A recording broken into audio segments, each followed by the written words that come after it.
kids, welcome back to our series on Joseph living the dream. Where we are at in this series right now is when Joseph interprets a dream for a couple fellow prisoners. And then he sat in a cold, dark prison for 2 years, waiting on Pharaoh's cupbearer to put him in a good place and tell Pharaoh about him.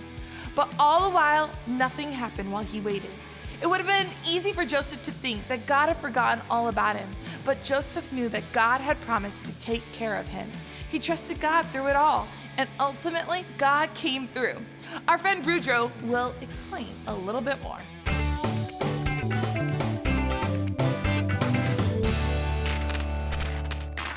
Oh, hey kids, what's up? It's me, Boudreaux here. We're continuing our series called Living the Dream. We've been looking at the life of Joseph and some of his biggest lessons. I'm sitting here in this waiting room, waiting for the doctor or what have you. Seems that I have a rash under my armpit that is making me scratch uncontrollably, and when I do, I look like a monkey. I've been sitting here waiting and waiting and waiting for them to call my name for my appointment. I've been here an hour and a half, and you know what? I am sick of waiting. Waiting is super hard to do, huh? Have you ever had to wait on anybody or anything? One time I had to wait for a toy I really wanted. I had to wait on my mom to get home before I watched TV. I had to wait for a really long line on the roller coaster. I had to wait to go to Larry's Pizza. I had to wait on my hoverboard. One time I had to wait an hour and a half in line for a ride in Silver Dollar City. It's not easy having to wait. I'm having a really hard time waiting on this doctor to come out here and call my name. But you know what? Joseph, he had to wait in the hardest waiting room in the world. Prison. Do you remember how Joseph interpreted the cupbearer's dream? And then he told the cupbearer, go to Pharaoh and tell him to let Joseph out of prison. Well, guess what? He forgot all about him. Joseph had to wait in prison for over 2 years. You know, I bet Joseph felt totally forgotten. Not just by the cupbearer, but by God too. And you know, sometimes we feel the same way. We keep waiting and waiting and waiting to God to get us out of a certain situation, but nothing happens. We might be asking ourselves, God, have you forgotten me? But God never forgets us. He knows exactly where we are and exactly what we need. Sometimes when we're going through tough times, we just want Jesus to swoop down like some kind of superhero or something. But you know what? He doesn't always save us right away. Sometimes he just makes us wait. We must learn to have patience with God and trust in his timing. Joseph had to learn the exact same thing in today's Bible lesson. He learned that it is not a good idea to rush God's plan. We must have patience and wait for him. Well, kids, it is time for you to get into today's lesson and learn how Joseph learned to be patient and wait on God. Boudreaux, the doctor will see you now.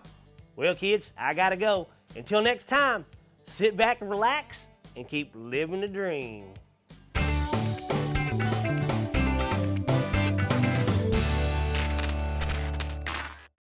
Often, we don't see the hand of God working and begin to think that God has forgotten us. But the Lord says He will never fail us or forsake us. We must ignore the silence and understand that God is working behind the scenes even when we can't see Him. To help us find that out and to see what it's all about, let's see what's up.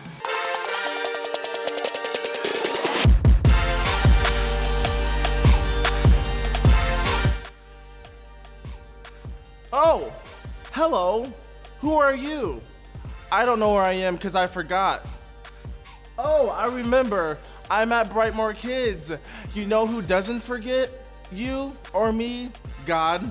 And that's what our What's Up is today.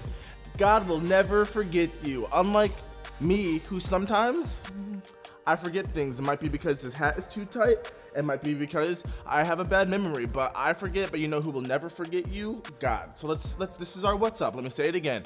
God will never forget you. Who will never forget you? God will never forget you.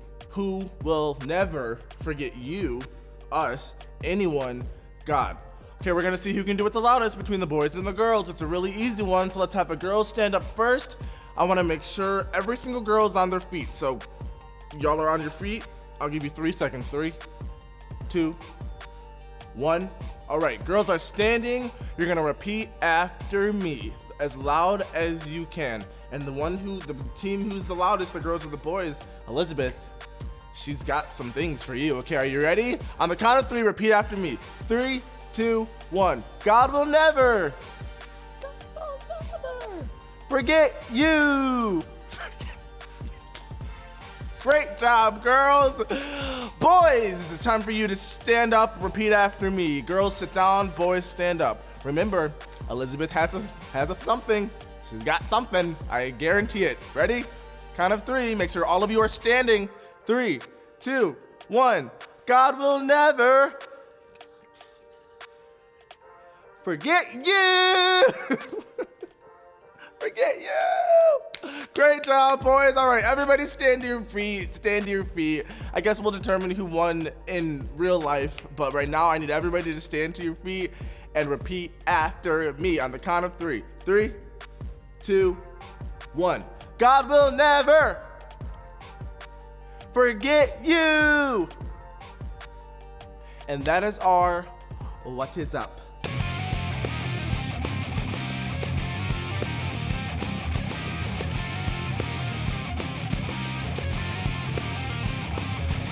Hey kids, it's your favorite famous daredevil, Bolt Manglespleen. And it's time for another stunt. But before we do that, let's learn today's power verse. Today's power verse says, "For God has said, I will never fail you, I will never abandon you." Hebrews 13:5. Huzzah! That was a great power verse. But you know what? I'm gonna need some help from my future stunt artists out there. Let's have all those crazy girls stand up and say it with me on the count of 3, okay? All right, here we go. 1, 2, 3. For God has said, I will never fail you, I will never abandon you. Hebrews 13:5. Great job, girly girls. You can have a seat. Now, I need all the wild boys to stand up and say the power verse with me on the count of 3. Are you ready? Here we go. 1, 2, 3. For God has said, I will never fail you, I will never abandon you. Hebrews 13:5. Great job. You can sit down. Now, let's go to the stunt. Hey kids, before we get to the stunt, I got to thinking about our power verse today and how sometimes we can feel forgotten, right? Like if someone forgets our birthday, or when someone forgets that it's our turn for show and tell, or like when my crew forgets that I'm wearing a straitjacket and I'm in a tub in the bottom of the ocean and they leave me there for 25 minutes. Reggie, sometimes we forget things, but let me tell you something. Just like our power verse says, God will never forget us no matter what we do. So let's have everybody stand up and do the power verse together on the count of 3. Ready? 1, 2, 3. For God has said, I will never fail you, I will never abandon you. Hebrews 13:5. And now it's time to do one of Bolt Manglespleen's death-defying stunts. Here we are out in the rain. Now, I asked Reggie if it was safe for us to do this stunt out in the rain, and he said no. That's all right, because I asked my second stunt coordinator if it would be safe and if I should do the stunt, and this is what she said. Do it now. So, that's good enough for me. Let's do it. Here's what we're gonna do today. Old Bolt's gonna get inside my trusty old can here. As you see, it's tied to some rope, and if we follow the rope, it leads us all the way to Reggie's grandma's car. Bubby's was busy today. We got it connected there. Here's what I'm gonna do. I'm gonna get inside this can here. The car's gonna pull me going 88 miles per hour, right? 88 miles per hour, and I believe that through that, I'll be able to go back in time. All right, that's the plan. So here we go.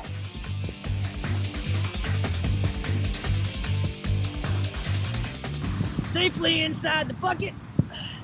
Down I go. All right. Reggie, you ready? You got the thumbs up. Okay. Let's give it a go. Onward and forward to 88 miles per hour.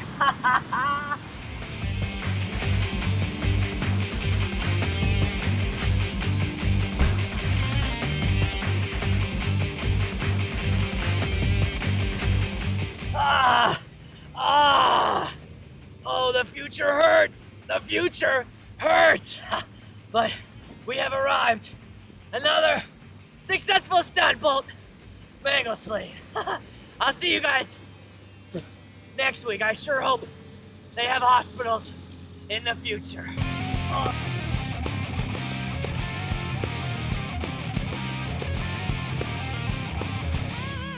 We've been following the life of Joseph, and it has been quite a ride. He's gone from being his father's favorite son to being sold as a slave by his brothers.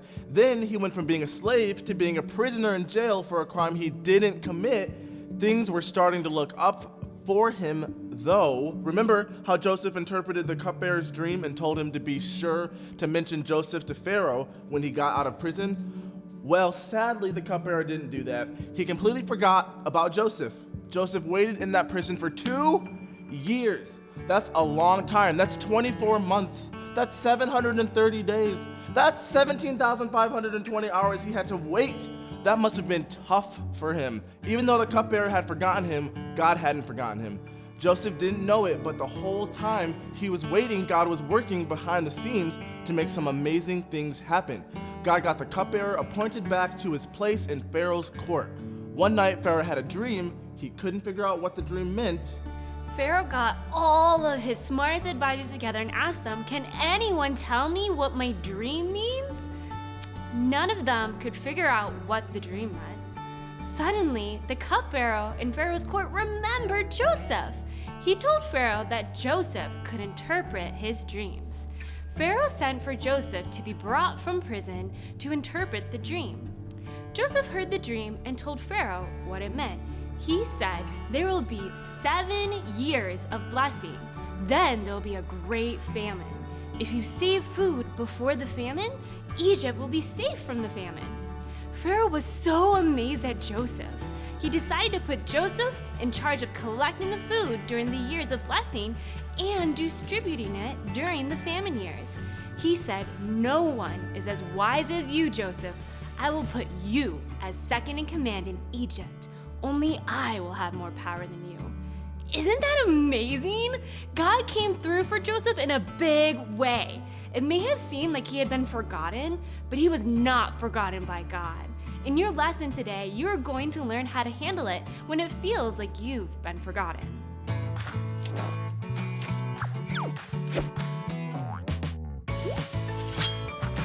The Faithful Hall of Fame, Joseph.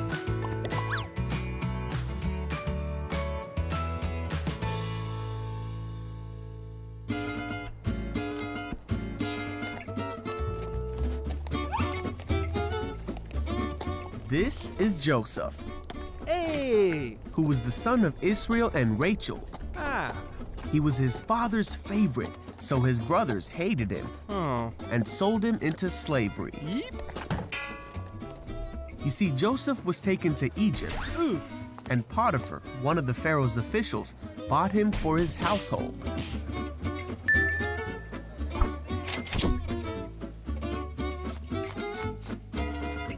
God was with Joseph, and he did well in Potiphar's house. Potiphar saw that God made everything Joseph did a success. So he put Joseph in charge of his whole house. And God blessed Potiphar's house because of this.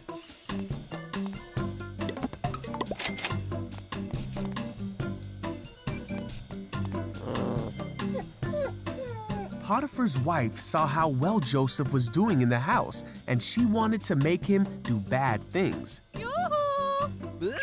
Joseph ran away from her because he wanted nothing to do with someone who would try to make him do the wrong thing. This made Potiphar's wife angry, and she wanted to be rid of Joseph. So she lied and made Potiphar believe that Joseph had done the bad things that she wanted him to do. Potiphar burned with anger against Joseph and sent him to prison.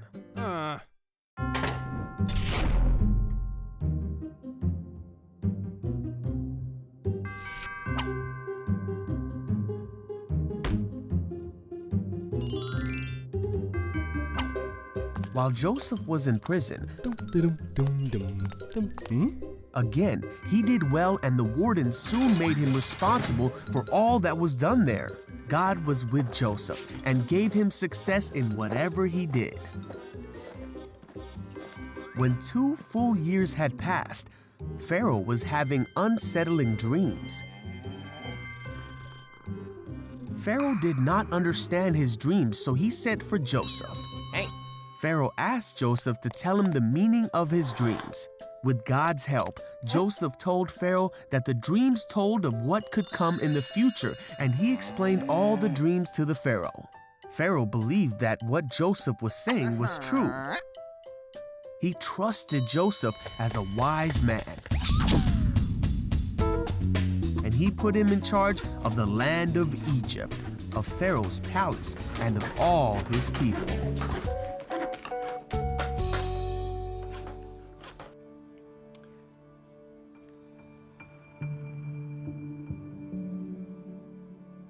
Waiting. It's such a hard thing to do.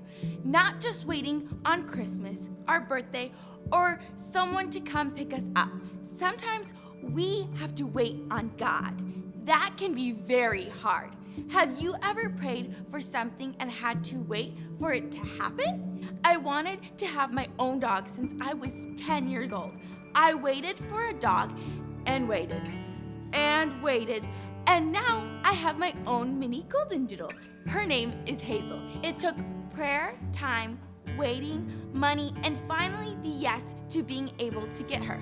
I waited 9 years. Has God ever promised you something, but then you had to wait a while for it to happen? Waiting on God is hard. It's hard for us, and it was hard for Joseph. Joseph had to wait for 2 years in prison after the cupbearer was released. Why do you think Joseph had to wait? Why do we have to wait on God sometimes? We often think God should answer now, but He doesn't always do things in our timing. Why? What does it mean about a person when they have to wait on God? I can tell you something. It doesn't mean. Waiting doesn't mean that you've done anything wrong. Just because you're waiting on God to come through, it doesn't mean that you didn't hear from God.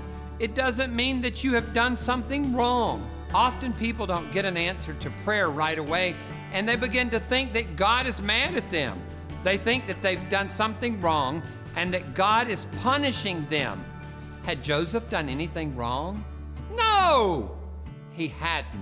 He had trusted God just as he was supposed to. He had done right the entire time he was in prison. Just because you're waiting doesn't mean that you have done something wrong. Please hear that. That's an important thing to remember. Another thing to remember is, while you are waiting, God is working. Joseph didn't know it, but the whole time he was waiting, God was working behind the scenes to make amazing things happen. God got the cupbearer appointed back to his place in Pharaoh's court. Then God gave Pharaoh the dream. Then God caused the cupbearer to remember Joseph. Finally, Joseph was brought before Pharaoh and interpreted his dream. God was working to put all of this together the whole time Joseph was waiting. Did Joseph know this? No. As far as he knew, he would be in prison forever. But Joseph did something that we need to always do when we feel like God has forgotten us. Trust God and He will come through. Joseph trusted God to come through. God made sure everything came together just at the right time. Kids, often we want God to do things right now. But if God had made the cupbearer mention Joseph to Pharaoh right away, Pharaoh may have done nothing. Instead, God found the perfect time to remind the cupbearer about Joseph. As a result, Joseph became the number 2 man in the country of Egypt. You can trust God. You can trust God's timing. When you are waiting on God, it's time well spent. Is it easy? No. But you must trust that He will bring about His plan in His timing. For God has said, I will never fail you. I will never abandon you. Hebrews 13:5. Hey kids, it's time for our review. So I hope you guys are answering along. We've got Miss Danielle versus Miss Jessica, and the winner today gets a new car. So pay attention, get your answers ready. Okay. Question number 1. What's up today? No one's getting the car. I actually don't know it. This is so bad. Guys, can you help me?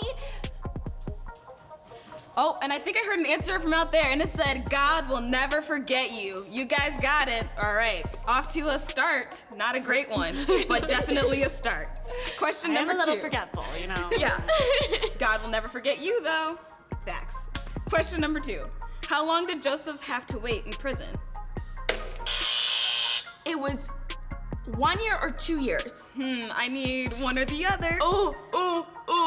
I'm 2 years. 2 years. Yes. Danielle got it. It's 2 years. All right, question number 3. Who mentioned Joseph's name to Pharaoh? The cupbearer. The cupbearer. She is right. All right, we're tied 1-1. What did Joseph do for Pharaoh? He interpreted his dream. Oh, 2-1. We're back on track. What did Joseph say was coming to Egypt?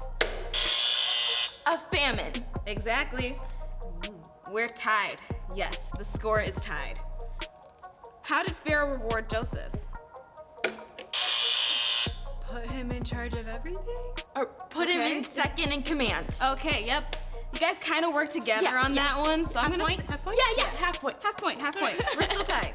Made him second in command. Next one.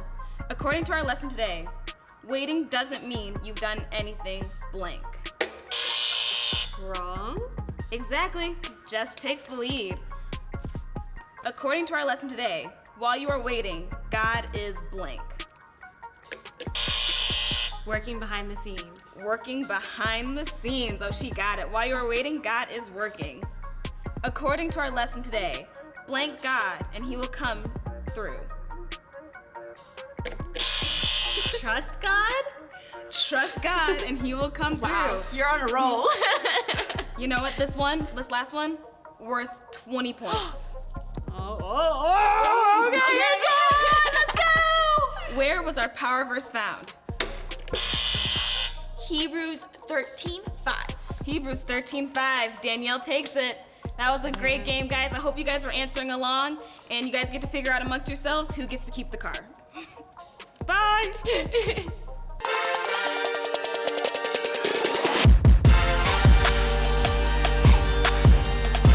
3, 2, 1. God will never forget you. And that is our What Is Up. Hey, today we just learned another great aspect and lesson from the story of Joseph. Don't forget it. This whole entire series, we want you to take home something that's gonna change your life. Because Joseph, he didn't actually live the dream, but we want you to live a dream that God has put in your heart. And so, like we learned today, when it comes to interpreting dreams and waiting, wait on the Lord. He does not forget you. And we'll see you next time.